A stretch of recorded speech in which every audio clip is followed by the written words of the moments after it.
Okay, here's my main rant for the day, okay? So get this. A bunch of evil feminazi hags rose TF up in Australia, and they successfully got um a bunch of video games on Steam. I think I read them on last stream about daughter rape BDSM taken down. I finally sneezed.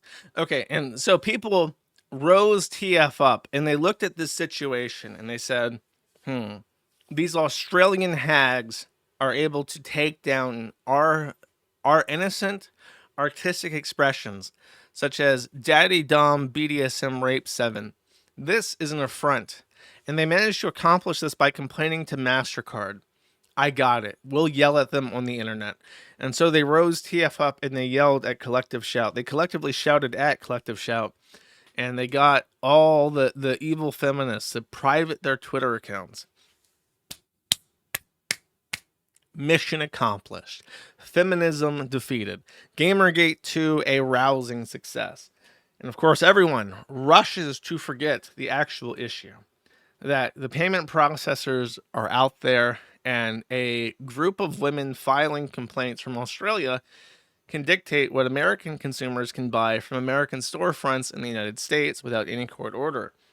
That's not the real issue. The issue is women. But I'm kind of being facetious because after I saw the rumblings, I'm gonna take credit for this. Actually, it's my doing.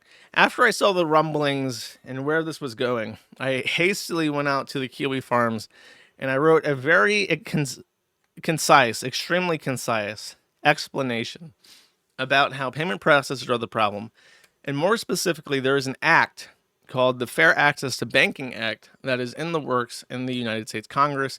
Early draft, but basically it tries to say that banks have no right to turn away customers, and if they do, they're liable for fines.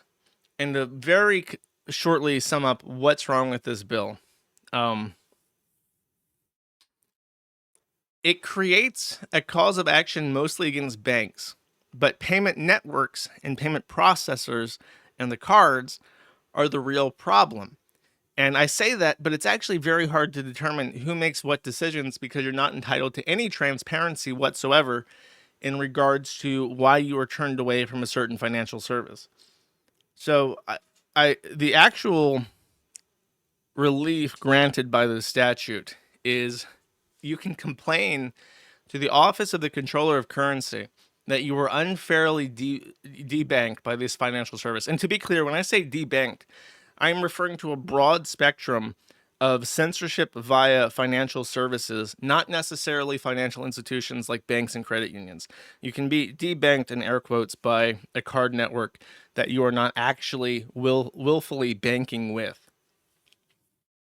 So what it does, you can complain to the OCC, and then they can fine the financial service 10% of the damages done, up to a maximum of $10,000. So if they cause you $100,000 of damage that you can prove, the OCC may, at its discretion, impose a fine of up to $10,000 that it can't enforce. Because last year, the Supreme Court ruled that administrative law judges, which is how institutions like the OCC, the EPA, so on and so forth, were able to enforce their regulations. The administrative law judges actually violate the Constitution because the Constitution affords everybody a jury trial. And since the AJALs, the administrative ALJs, the administrative law judges, are not a jury, they're therefore unconstitutional. So the OCC, at its discretion, may impose a fine up to $10,000, which it cannot enforce. Very good. Woo! Problem solved. MasterCard, oy vey, the Goyim are rising up. Soon we'll have to bank everyone, even the racist. No, not going to solve anything, okay? So I outlined that this is what has to change in this law. And don't take the bait. Don't get angry at the retards that are trying to censor through the banking apparatus, because if the retards weren't the feminazis, they would be the ADL, They would be the Muslim Brotherhood. They would be whatever, whatever. Jack Thompson after violent video games. It would be whoever the fuck you want to be angry at feminists, go for it. But for the sake of this, there is a very big problem. And I reiterate again and again, the number one issue that conservatives face in the United States is that we are significantly outfunded by the left. And why are the left more able to get funding? Because they can operate their businesses without fear.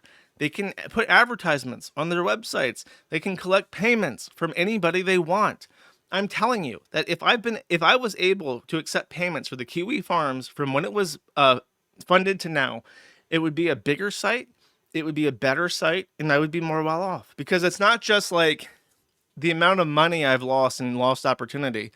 It's what I could have reinvested. It's people I could have hired, infrastructure I could have bought, software I could have written with a team of people that I paid for. Someone asked me in chat, it's like, would you rather have as a golden ticket your own tier 1 ISP or access to credit card payments? And it's like, if I suddenly was the 100% owner of Cogent or some other massive ISP, I would be bankrupt overnight because they would just cut me off and I would never make any money. Like, that's the issue. The issue is the inability to pay people to send and receive money between two willing legal participants in the economy because MasterCard says you can't. And it's so impossible to even explain like that because people don't even believe it's true. There's no way that MasterCard can just cut you off. Here's a fun game, by the way. If you're not a business person and you happen to be in a conversation with somebody who works for themselves or is the owner of a business, small, medium, large, doesn't matter. You could be talking to Joe. I had a conversation with a guy that ran a gun store because I was curious about something, and I talked to him. And they all say the exact same thing. They all loathe, despise doing business with MasterCard and Visa Card because they are oppressive. The regulations are fucking insane. Their compliance is arbitrary. And then to top it all off, they take up to 5% or more of your money. So if you're a business that works on a 15% margin, 2.9% of that margin automatically for every transaction is lost to a service that hates you, causes you time-consuming compliance regulation, which is just a racket, by the way. Their DSS compliance shit is just a way to make their associates money because you have to pay them to do antivirus port scans of your service or whatever the fuck, or inspections. It's a fucking racket. It is the largest, most sophisticated, most profitable racket ever imposed on any people in any society throughout human history. And it is all automatic. It is all behind closed doors. You don't even get to know who's making these decisions. It's not like in the Roman Empire where they had to send a tax collector to go collect taxes. And if the taxes were too high, they could literally kill the tax collector. And then the Roman Empire might freak out and kill them all. But at least you had the option to hang your tax collector. You have no recourse. You can't sue. You can't retaliate. You can't tell them to go fuck themselves. They can just disappear your money at any second, at any time. And if there is some triggering mechanism like a feminist organization causing certain censorship actions to take place, that is irrelevant to the fact that you have a collection of companies that are not competitive, that are being sued by the Department of Justice. I even point that out down here. Literally, here's an excerpt from the DOJ suing Visa. It's an antitrust lawsuit specifically over debit cards that I read, where basically if you pull out your debit card that belongs to your bank, there is a 100% chance it's either MasterCard or Visa, and there's like a 90% chance that it's going to be a Visa card because Visa card is actually so dominant in the debit card market that they have a de facto monopoly. But this is what the DOJ says. Moreover, Visa has imposed new unfavorable pricing structures without losing debit volume. For example, in 2012, Visa implemented its new monthly Five Nights at Freddy's across FANF. I don't know what that is. FANF across all merchants and acquirers. In 2023, Visa introduced the Digital Commerce Service Fee. The fee bundled previously optional value-added services fees charged to card-not-present transactions. So basically every transaction in the entire country at this point, any internet transaction, any telephone transaction, Visa anticipates a 5-time the net revenue from the new mandatory fee than previously optional fees, despite imposing a new fee for merchants that requires. Visa knew it would not lose transactions. And quote, Visa sets fees not based on its cost or competition, but rather relative to the value they provide, i.e., Visa's perception of its own value. So even the Department of Justice acknowledges that these card networks add no value to any service whatsoever. And there is no competition, and they impose whatever the fuck they want on you, and there's nothing you can do about it because your options are to take less of your own money or to take no money whatsoever. And it's like there is no reason why we have to live like this. So I honestly don't know what has to change, because what I would suggest is something like a Federal Reserve product like the FedNow. But if you say that, people freak out and go, but then the government gets access to all your transactional history. Well, guess what, bitch? They already fucking do. You think MasterCard and Visa card is hiding your transaction history from the government? No, because anytime you buy anything more than $600, they mandatorily have to report that to the fucking IRS already. They have access to everything that you do, and they hand it away for free, and they have a mandatory retention period of something like 8 years for every transaction. They already watch that shit. But you say the government should do it. No, we don't want the government to have access to this. Even Old Glory Bank CEO says we're not going to implement FedNow because we don't want the government to have access to it. Like, okay, then what's the alternative? You know what Old Glory Bank is doing? Old Glory Pay. They want to make their own fucking Cash App. Oh, brilliant. Another Cash App. Once we have Cash App and Venmo and Walmart's One Pay and Old Glory Pay, once we have all that shit sorted out, there will be no censorship whatsoever and freedom will reign again. It's not fucking happening. The ACH system already worked, but it's basically like a check. So there's a higher risk of fraud. The only reason why, it's not considered a high risk thing is because certain people don't know how to use ACH. So there's not really any risk. I don't know. Just a pain in the ass. And then I get people saying, well, Bitcoin fixes this. Well, Bitcoin is less anonymous than it's actually less anonymous than a Federal Reserve System. And after 13 years of me advertising cryptocurrency to get people to support the forum, guess how many do? Basically none of them. There's like a handful of people. And that's with my community, tech savvy people who want to help. They look at crypto and go, that's a scam. I don't want to get into that. That's for drug dealers and pedophiles. So crypto isn't actually going to solve this.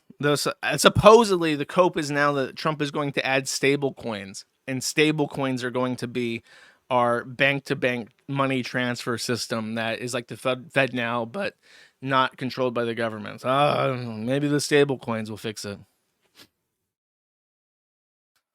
Sorry, it pisses me off a lot. The commotion is starting, by the way. Michael Knowles was debanked by Stripe, and then they got Stripe to reply to them, and they said something like, that's just his expose about how he was kicked off of Stripe. But then Stripe comes and says, sorry, we got a binding order, a legally binding order was their first reply to him after he posted all this stuff, right? And then he gets into contact with them. And Stripe says, sorry, there was a confusion. There was a mistake. It's like, so it's a legally binding order that's a mistake? You know what it is, because they didn't say a legally binding court order, but they were heavily implying it was a court order, because what else would be legally binding? What they got was an order from MasterCard, Visa card. And then when they panicked because this guy was getting millions of views on his issue, they contacted MasterCard and was like, okay, I guess let him through it. Whatever. We don't want to deal with this. We don't want to deal with the PR scrutiny. So then he made a message saying, oh, thanks, Stripe. Glad it worked out. It's just like, yeah, thanks. Fuck you guys. Got mine. Good job, Michael Knowles. Your torchlight's the way. He got his, everybody. Everybody, Michael Knowles got his. He's back on Stripe. He gets paid for his slap tweets on X. Good job, Michael Knowles. You solved it, buddy. Okay, wonderful. They made a mistake. It was a simple misunderstanding, chat. It happens every so often. A multi-trillion-dollar organization. To be clear, Stripe is worth like $40 billion in 2024. They think they processed, What is the exact number? Hold up. Let me get this right because it's a very impressive number and I want to make sure I get it right. Google.com, Stripe 2024 process volume. It is $1.4 trillion in 2024, which is 1.3% of the entire world's GDP. I love that number. Stripe alone, one payment processor processed $1.4 trillion in 1 year, representing 1.3% of the entire world's GDP. For every dollar spent anywhere in the entire fucking world, 1.3 cents of that went through the networks of the Collison brothers, who are Irish and they own Stripe. So anytime Stripe makes Stripe, the multi-billion-dollar organization processing an entire percentage point of the entire world's GDP, sometimes they just make mistakes and significant people are just completely and totally blacklisted from their only source of income just by accident. It just so happens, everybody makes mistakes. And when it happens, by the way, when these little oopsie doodles happen to American people supporting American consumers, it is being done by an Irish group. 2 Irishmen are dictating what American consumers can send their money to in the United States.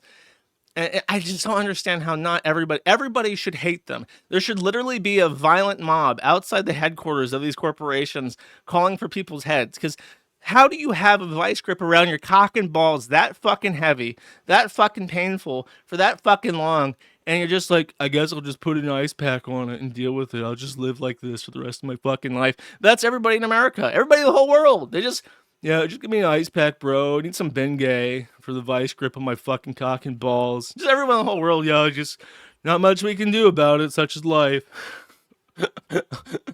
Oh my God.